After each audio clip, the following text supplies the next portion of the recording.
கண்ணு எங்க வீட்டு ராணி வர எல்லாம் வந்து பார்த்துக்குங்க. பொட்டி வண்டி கட்டிக்கிட்டு பொண்ணு மேல ஒட்டிக்கிட்டு ராணிக்கு தராசா எங்க மாமே வரார் பார்த்துக்குங்க.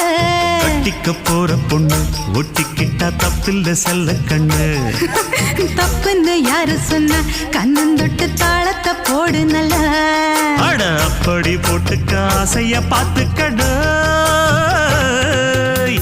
வண்டியில மாமன் பொண்ணு ஓட்டுறவன் செல்ல கண்ணு எங்க வீட்டு ராணி வாரா எல்லாம் வந்து பார்த்துக்குங்க.